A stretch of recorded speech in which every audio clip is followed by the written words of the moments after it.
पिछले वीडियो में हमने पढ़ा था प्राचीन काल में राजस्थान। इस वीडियो में आज हम पढ़ेंगे राजपूतों का उदय। राजपूत युग 648 ईस्वी में हर्षवर्धन की मृत्यु के बाद भारत की राजनीतिक एकता छिन्न भिन्न हो गई तथा उत्तर भारत में अनेक छोटे छोटे राज्यों का उदय हुआ जो आपस में लड़ते रहते थे। इस युग में भारत में अनेक नए राजवंशों का उदय हुआ जिनमें चाहमान, चंदेल, प्रतिहार, परमार, चालुक्य, पाल, सेन वंश आदि प्रमुख थे। इस प्रकार इस युग में भारत में जिन नए राजवंशों का उदय हुआ ये राजवंश सामूहिक वस्तुतः भारत का पूर्व मध्यकालीन इतिहास इन राजपूत राजवंशों का ही इतिहास है जो उस युग की एक प्रमुख राजनीतिक शक्ति बन गए थे। अतः 7वीं शताब्दी के मध्य से 12वीं शताब्दी तक के समय को राजपूत युग कहा जा सकता है। राजपूत कौन थे? राजपूत शब्द का प्रयोग सर्वप्रथम 7वीं शताब्दी में मिलता है। राजपूत शब्द संस्कृत के राजपुत्र शब्द का विकृत रूप है। प्राचीन काल के ग्रंथों में इसका व्यापक प्रयोग मिलता है। चाणक्य के अर्थशास्त्र, बाणभट्ट के हर्षचरित तथा कादंबरी में इस शब्द का प्रयोग किया गया है। मुसलमानों के आक्रमण के पूर्व यहाँ के सभी शासक क्षत्रिय कहलाते थे। अतः जाति के रूप में राजपूत शब्द का प्रयोग मुसलमानों के आगमन से। इस संबंध में जगदीश सिंह गहलोत ने लिखा है कि मुसलमानों के आक्रमण तक यहाँ के राजा क्षत्रिय ही कहलाते थे। बाद में इनका बल टूट गया और ये स्वतंत्र राजा के स्थान पर सामंत नरेश हो गए। मुसलमानों के समय में ही धीरे धीरे इन शासक राजाओं की जाति के लिए राजपूत या रजपूत शब्द काम में आने लगा। उच्चारण की सुविधा के कारण मुसलमानों ने इन सत्ताहीन क्षत्रियों को राजपूत कहना शुरू किया। ओझा जी ने लिखा है कि मुसलमानों के राजत्व काल में क्षत्रियों के राज्य क्रमशः अस्त होते गए और जो बचे उनको मुसलमानों की अधीनता स्वीकार करनी पड़ी। अतएव वे स्वतंत्र राजा न रहकर सामंत से बन गए। ऐसी दशा में मुसलमानों के समय राजवंशी होने के कारण उनके लिए राजपूत नाम का प्रयोग होने लगा। इस प्रकार प्राचीन ग्रंथों में वर्णित राजपुत्र मुसलमानों के समय अपना राज्य खोकर राजपूत बन गए। राजपूतों की उत्पत्ति। जैसे जैसे इन राजपूत अधिवासियों की राजनीतिक प्राधान्यता स्वीकृत होती गई वैसे वैसे धर्माधिकारियों, विद्वानों और भाटों ने इनके वंश की पवित्रता स्थापित करने के लिए इनका उद्भव हिंदू देवताओं सूर्य, चंद्र तथा अग्नि से जोड़ दिया। ऐसा करने का सीधा अभिप्राय था कि राजपूत विशुद्ध क्षत्रिय हैं और उनका संबंध देवताओं से है। लेकिन कई विदेशी तथा भारतीय विद्वान इस बात से सहमत नहीं हैं। उनकी मान्यता है कि राजपूत जाति प्राचीन क्षत्रिय ही नहीं परंतु उत्तर पश्चिम से आने वाले सीथियन, शक, यूची आदि की संतान हैं। राजपूतों की उत्पत्ति संबंधी तीसरी धारा उन विद्वानों की है जो इन दोनों मतों के मध्य मार्ग को अपनाते हैं।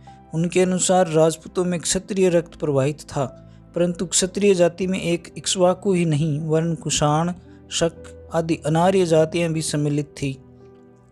इस प्रकार राजपूतों की उत्पत्ति के संबंध में विद्वानों में मतभेद हैं। राजपूत स्वयं को वैदिक आर्यों से संबंधित सूर्य तथा चंद्रवंशी बताते हैं। इसी मत के आधार पर राजपूतों की सभी शाखाओं ने किसी न किसी प्रकार अपना संबंध इन वंशों से स्थापित कर लिया है। प्रतिहार राजपूत अपने को राम के भाई लक्ष्मण की संतान बताते हुए सूर्यवंशी होने का दावा करते हैं। इसी प्रकार हमीर महाकाव्य में चाहमानों को सूर्यवंशी बताया गया है। इस प्रकार राजपूतों की उत्पत्ति से संबंधित विचारों में भिन्नता होने के कारण इन्हें निम्न भागों में विभक्त किया जा सकता है। पहला है अग्निवंशीय सिद्धांत, दूसरा सूर्य चंद्रवंशीय सिद्धांत, तीसरा विदेशवंशीय सिद्धांत, चौथा गुर्जर वंशीय सिद्धांत, पांचवा ब्राह्मण वंशीय सिद्धांत, छठा वैदिक क्षत्रियों की संतान का सिद्धांत एवं सातवां मिश्रित उत्पत्ति का सिद्धांत। पहला है अग्निवंशीय सिद्धांत।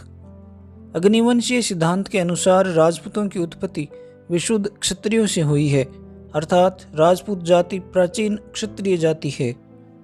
इस मत का प्रतिपादन चंद्रवरदायी ने अपने प्रसिद्ध ग्रंथ पृथ्वीराज रासो में किया है।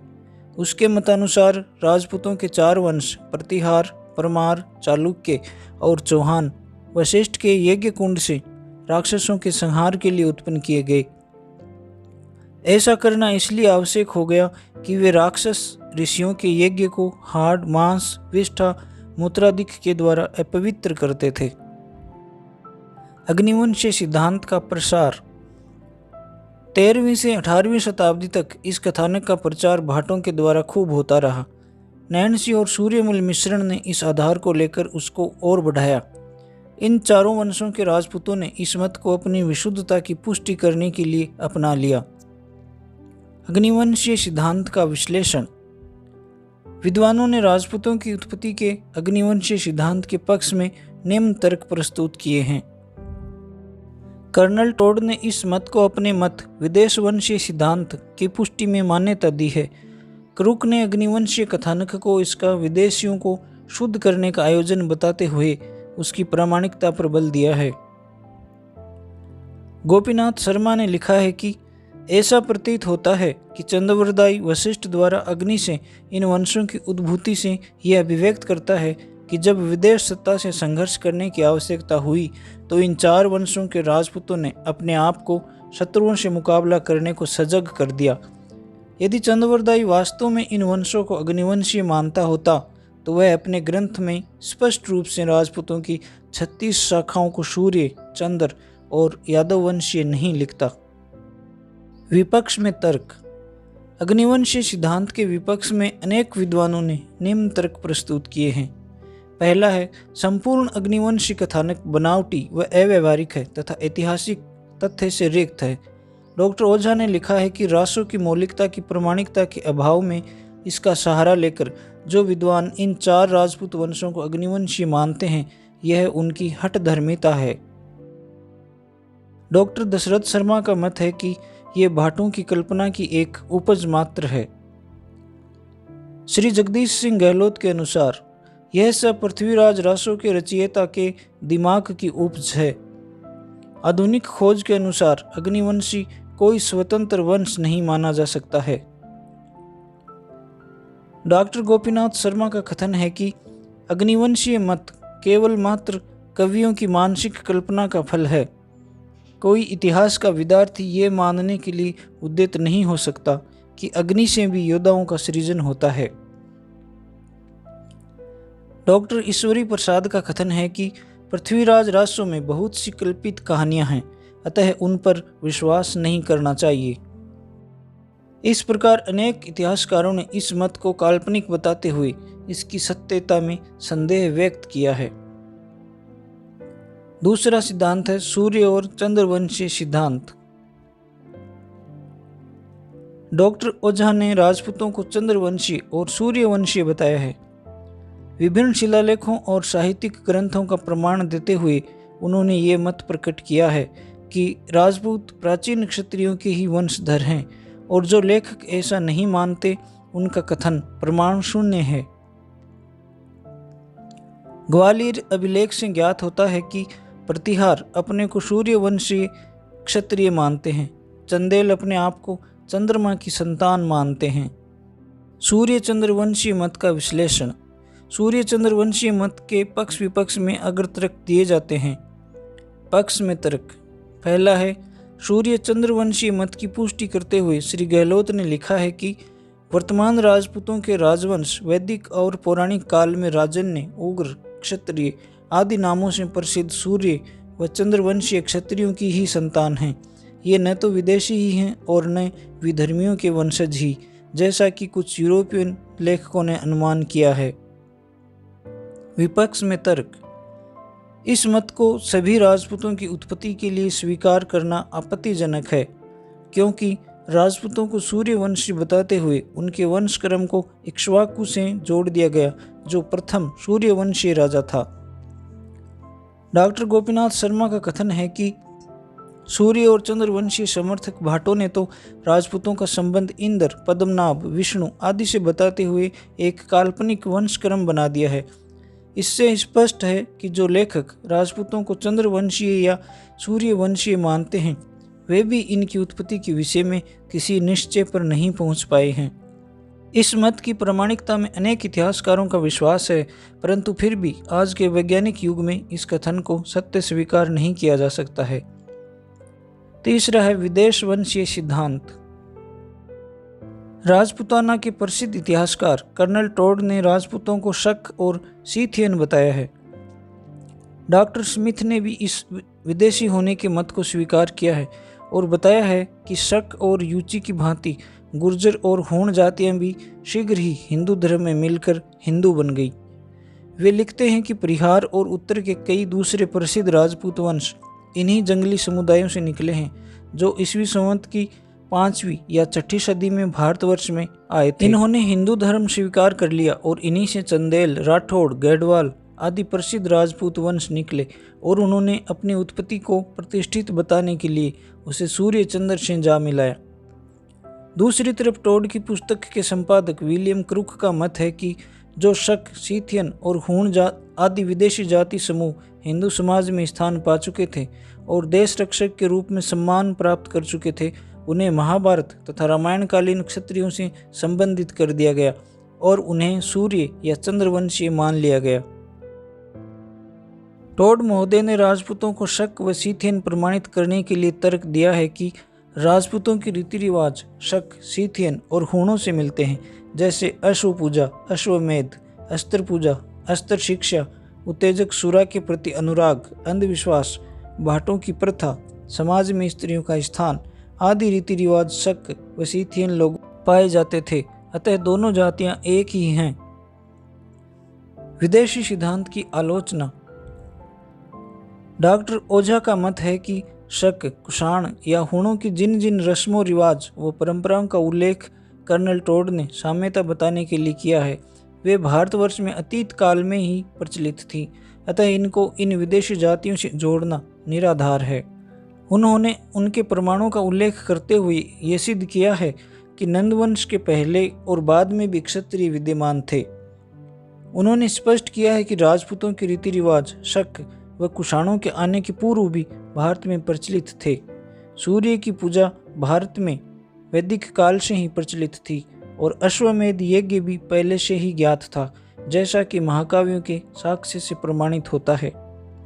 इस प्रकार विभिन्न विदेशी इतिहासकारों द्वारा राजपूतों को विदेशियों की संतान स्वीकार किया गया है, परंतु इस मत के प्रमाणित साक्ष्य नहीं होने के कारण इसे स्वीकार नहीं किया जा सकता है।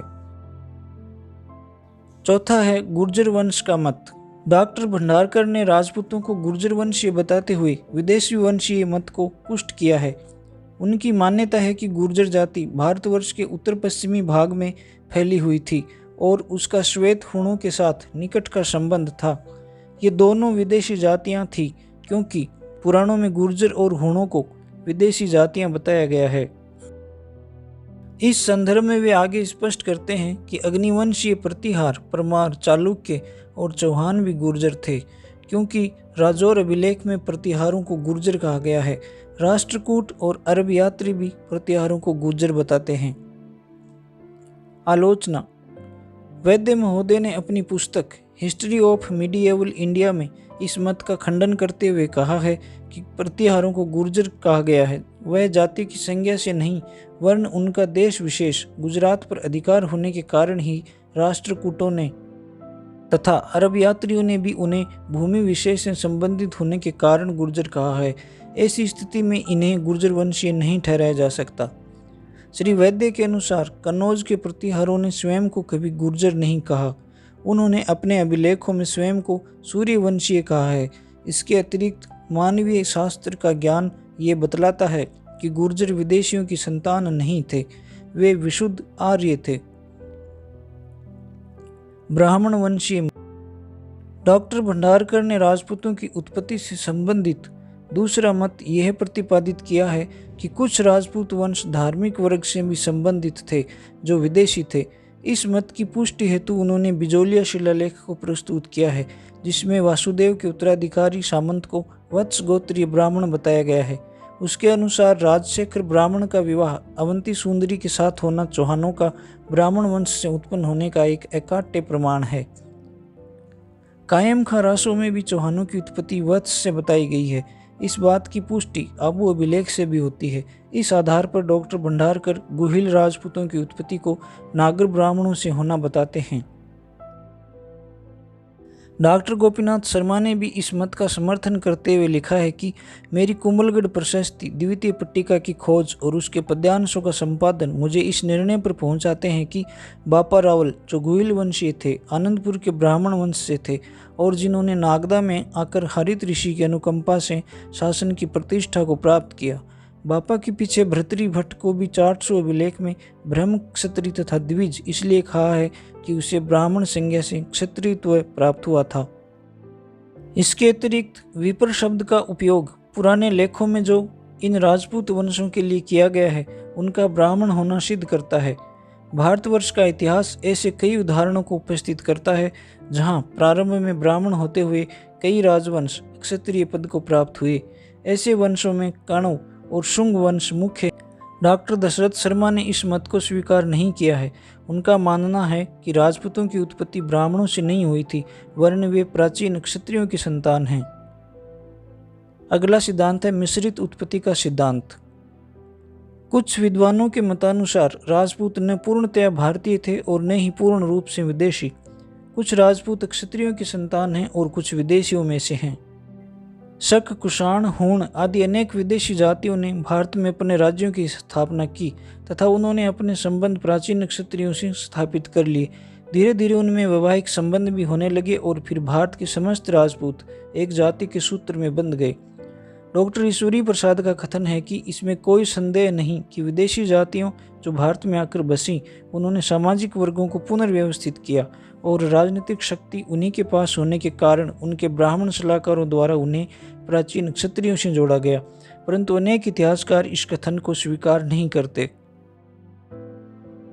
वैदिक क्षत्रियों की संतान। डॉक्टर गौरीशंकर हीराचंद ओझा एवं वैद्य महोदय ने राजपूतों को भारतीय आर्यों की संतान स्वीकार किया है। उनके कथनानुसार राजपूत लोग प्राचीन क्षत्रियों की तरह अश्व तथा अस्त्र पूजा किया करते थे। प्राचीन आर्यों की भांति यज्ञ और बलि में भी उनका विश्वास रहा है। उनके सुडौल शारीरिक गठन, लंबी नाक और लंबे सिर से भी यही प्रमाणित होता है कि वे आर्यों की संतान हैं। इसके अलावा राजपूत वैदिक क्षत्रियों की भांति युद्ध प्रेमी और युद्ध में नैतिक आचरणों का पालन करने वाले रहे हैं। प्रतिहार अपने को सूर्यवंशी तथा चंदेल अपने को चंद्रमा की संतान मानते हैं।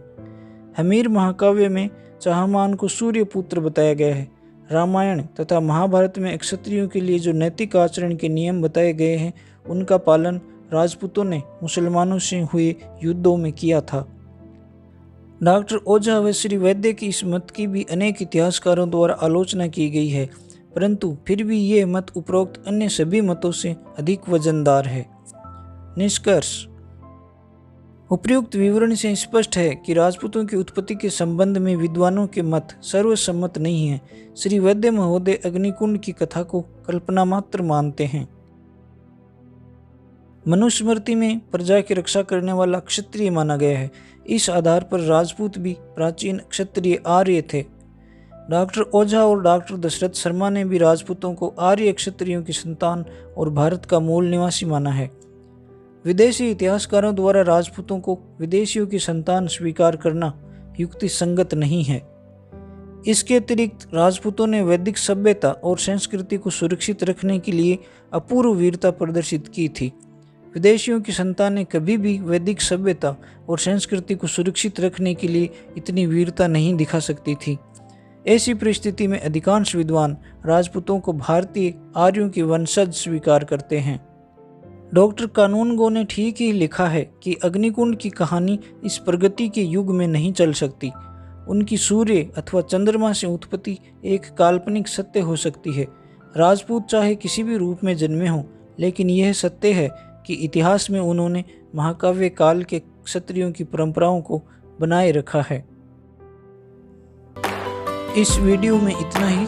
अगले वीडियो में हम पढ़ेंगे गुहिलों एवं गुर्जर प्रतिहारों का अभ्युदय। नमस्कार।